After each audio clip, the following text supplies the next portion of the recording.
the city never truly slept. Even at midnight, Lagos breathed in neon. Streetlights blinked against the fog of exhaust, the air pulsing with the sound of generators, traffic, and music leaking from bars that refused to close. Toby moved through it like a ghost chasing rhythm, a producer without a hit, a man built from half-finished songs and overdue rent. His backpack carried nothing but cables, a dying laptop, and a dream that kept coughing back into silence. Tonight had been another failure. The crowd at the club hadn't danced. The artist he was producing for had walked out mid-set, leaving him standing in blue light, humiliated. He left the stage and stepped into the rain. The alley behind the club was narrow and slick. Dumpsters lined the walls like tombstones, and the rain played its own sad percussion on the metal lids. That's when he heard it, an extra beat under the storm. 3 slow pulses, then a pause, then 3 more. He stopped. The sound came again, deeper this time, like a heart beating through the concrete. He followed it to a pile of trash behind an old storage door. There, half buried beneath cardboard and rusted pipes, was a talking drum. Cracked, ancient, its leather skin patched with what looked like dried blood.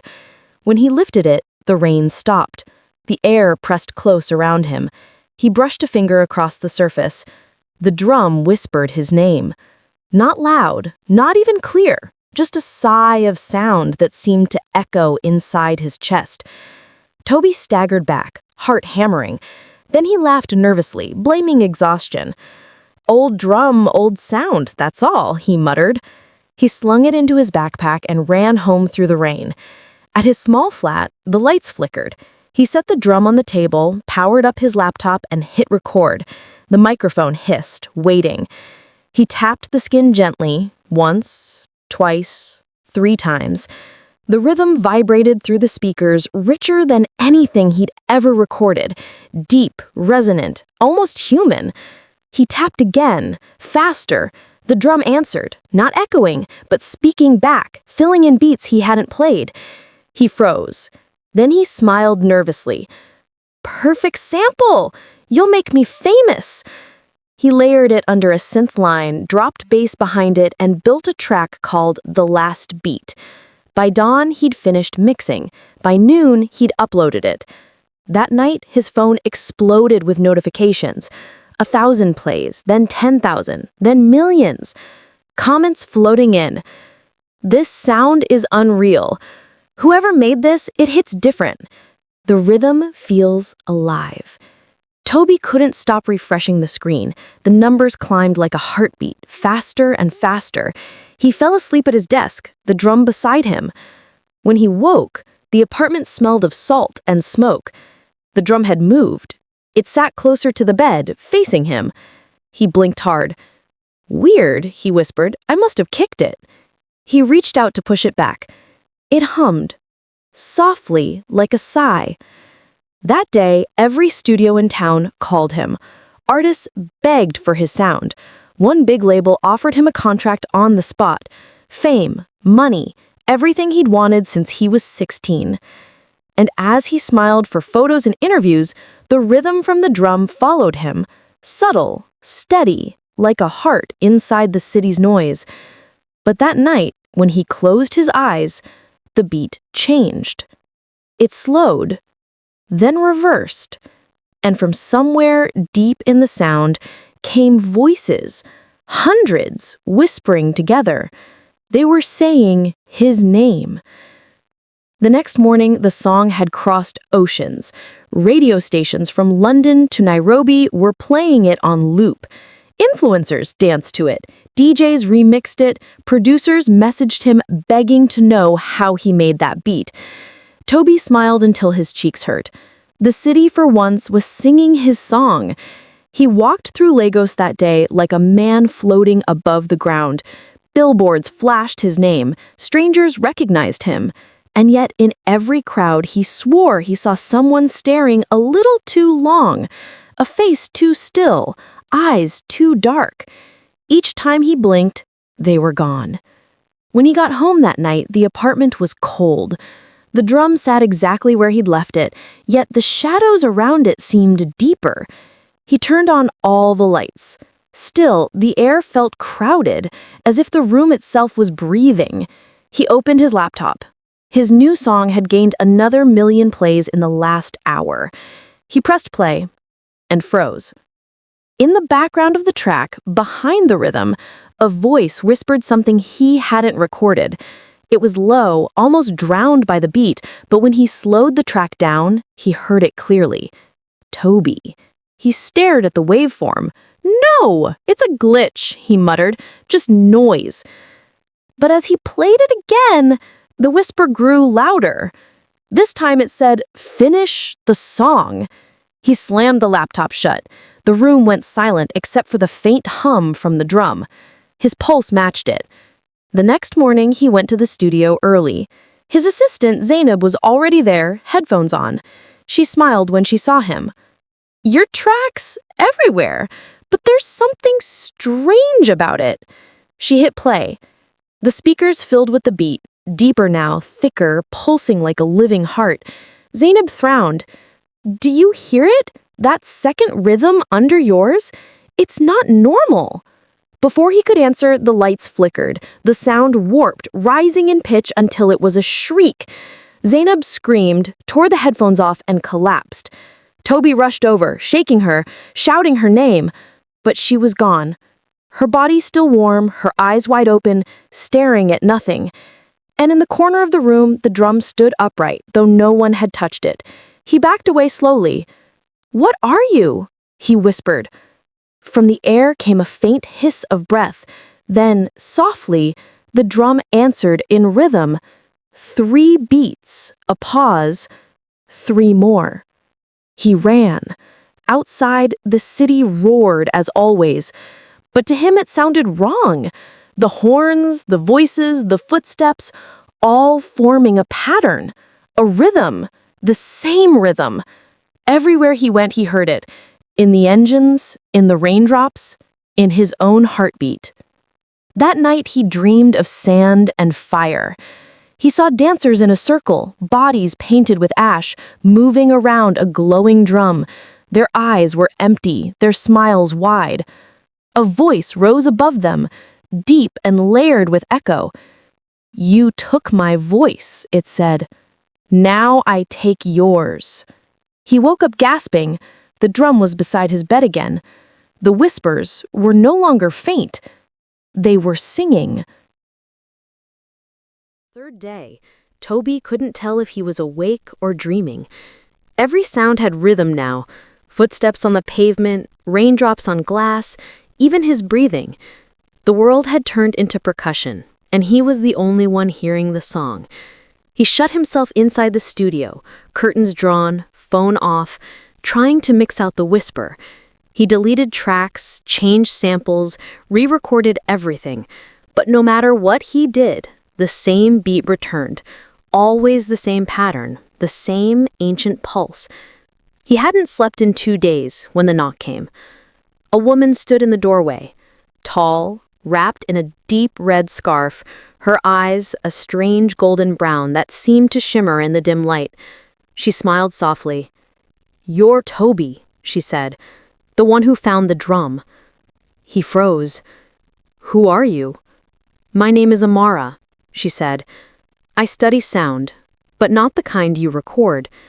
She stepped inside, her gaze landing on the drum resting on the table. She inhaled sharply. "You shouldn't have played it," she whispered. Toby frowned. "It was lying in an alley. I sampled it. That's all. It made me famous. What's wrong with that?" Amara looked at him like a doctor might look at a patient too far gone. That drum belonged to Oro Ife, the spirit of echoes. He was once a god of sound, the first drummer. His rhythm carried messages between the living and the dead. Toby laughed uneasily. "Come on, that's folklore." "Folklore," she said quietly, "is just memory that refuses to die." She told him the story in a low voice. How Oro Ife created the rhythm of creation itself, a beat so powerful it could open the veil between worlds. How he tried to share it with mankind. And how the gods silenced him, locking his essence inside a drum, so that no human could play it again. Until you did, Amara said. Toby ran a hand over his face. This is insane. She leaned closer. The song you made? Every person who listens becomes a note in Oro Ife's unfinished song. He's using your fame to finish what he started. The more people hear it, the stronger he becomes. Toby's stomach turned cold. So what happens when it's finished? Amara's eyes darkened. The world will hear silence. Real silence. No heartbeat, no breath. Just the last note of the god who was never meant to play again. Toby shook his head. I can stop it. I'll delete it. You can't, she said. It's already everywhere. Even if you take it down, the rhythm will find new ears. He stood, pacing. Then what do I do? She hesitated. There might be a way. The drum can be silenced, but only by the one who woke it. He looked at her. You mean me? Yes. But if you fail, she let the sentence die in the air. The studio lights flickered. The laptop on the table turned on by itself. The waveform of his track appeared on the screen, glowing red. The drum began to vibrate softly, the skin tightening as if breathing. Amara stepped back. He knows we're talking. The speakers hissed. A smooth, deep voice flowed through them. Toby, you made me sing again. Why run from what you created? The sound crawled across the walls, every syllable alive. Toby stumbled backward, pressing his hands to his ears, but the voice came from inside his skull now. You wanted them to hear you, it whispered. Now they do. Every ear belongs to us. Amara grabbed his arm and dragged him toward the door. They fled into the night, the city lights flickering as if the whole world were keeping time with the drum's heartbeat. By midnight, the rain had returned, heavy, relentless, beating against rooftops like the pulse of something ancient. Toby and Amara ran through the narrow back streets, soaked and breathless. The drumbeat followed them everywhere, faint but steady, like it lived beneath the city itself. They stopped under a bridge, panting. Amara's voice trembled. He's waking faster than I thought. The rhythm is spreading. Toby gripped the edge of the wall, shaking his head. People are dying because of my song. Tell me what to do. Amara reached into her bag and pulled out a small wooden box carved with strange markings. Inside was a shard of broken mirror smeared with red dust. This is called the Mirror of Odu. It shows a spirit what it has become. If Oro Ife sees his reflection, he can be trapped again. Toby stared at it. And where do we take it? To where you found the drum, the alley behind the club. That's where the gate was opened. He nodded. Then we end it tonight. They climbed into her car and drove through streets pulsing with chaos. The song was everywhere now, leaking from cars, shops, phones, speakers. Every passing pedestrian moved unconsciously to its rhythm, eyes half closed, swaying in unison. Amara tightened her grip on the steering wheel. They're already under his spell, she whispered. As they neared the alley, the air grew thick. Power lines sparked, streetlights dimmed, and somewhere deep in the shadows the drum was playing by itself, a low, perfect rhythm that vibrated through their bones. Toby stepped out of the car. Rain soaked his face as he stared into the darkness. He could see it now, the drum glowing faintly, resting where he had first found it, the wet ground around it pulsing like a heartbeat. Amara handed him the mirror shard. You must face him, she said softly. But once you begin, there's no coming back. Toby nodded. He walked slowly toward the drum, each step echoed with impossible precision, the city breathing with him, the sky keeping tempo. He stopped a few feet away and whispered, Oro Ife, I'm here. The air shimmered, the shadows bent, and then he appeared, tall, faceless, his body a shifting storm of smoke and gold light. When he spoke, the ground trembled. "You brought my voice back. Why silence me now?" Toby's hands shook as he lifted the mirror. "Because you're killing them." The spirit tilted his head. "They are not dead. They are rhythm. They are the music you begged to create. I didn't ask for this. You asked to be heard, and they listened. Now the world dances to your name." The spirit extended a hand. The drum between them lifted into the air, spinning slowly, glowing brighter with each rotation. "Play with me," Oroife said. "Finish the song." Toby fell to his knees, gripping his head. The beat thundered in his skull, drowning thought, drowning breath. He could feel his pulse sinking to it, his body no longer his own. Amara screamed over the storm, "Show him the mirror, now!" He forced his eyes open, raised the shard high, and shouted, "Look at what you've become!" The spirit turned. For a moment, the reflection showed not smoke and gold, but faces, thousands of faces, all the people who had listened to the song. Their eyes were empty. Their mouths moved silently in unison. The reflection twisted, showing what the god had become, a hollow echo feeding on the living. The spirit recoiled, roaring. The drum split down the middle with a sound like thunder. Wind exploded outward, hurling debris through the alley. Amara screamed as the air caught fire with light. "Toby!" she cried. "Don't let go!" But the drum's pull was stronger. It dragged him forward, every beat consuming his strength. He pressed the mirror to his chest, holding it between himself and the glowing drum. "If this is my song, then let it end with me." The drum shattered. Light and darkness collided, spiraling upward in a blinding wave. The sound swallowed the city. One long, final note. Then silence. The rain stopped. The lights came back on. The alley was empty. All that remained was smoke and the faint scent of burning wood. Dawn crept over the city like a ghost too tired to hide. The rain had washed the streets clean, but Lagos was not the same. Everywhere there was a strange quiet, the kind that lingers after thunder. Amara awoke on the pavement, dust and ash clinging to her hands. The alley was gone, or at least the one she knew.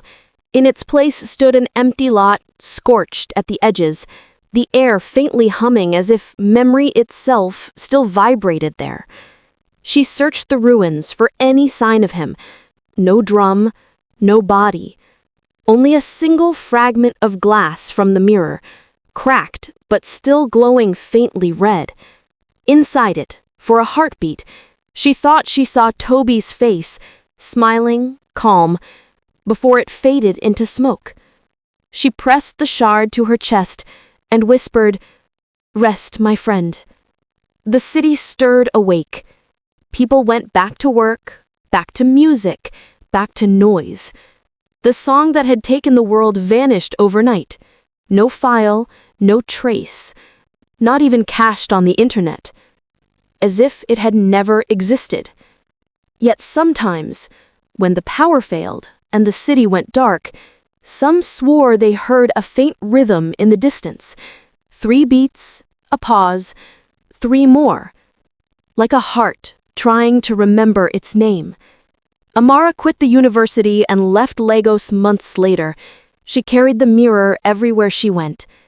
At night, she dreamed of Toby standing on an endless stage of light and shadow, his hands moving, playing a rhythm no one else could hear. He wasn't screaming. He wasn't afraid. He was just playing. Years passed, and then one night, in a different city, a street artist uploaded a new song, a remix of a forgotten sample, he called it, something he found on an old hard drive. He didn't know where it came from, but when he hit play, the comments filled fast.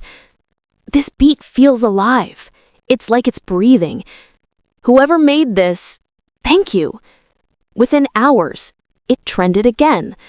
Somewhere far away in the endless dark between worlds, a drum stirred. The silence broke, and a familiar voice whispered through the static. "Toby, the song isn't finished." The city slept, but the rhythm had already begun again. And in the cracks between thunder and silence, the spirit of echoes smiled.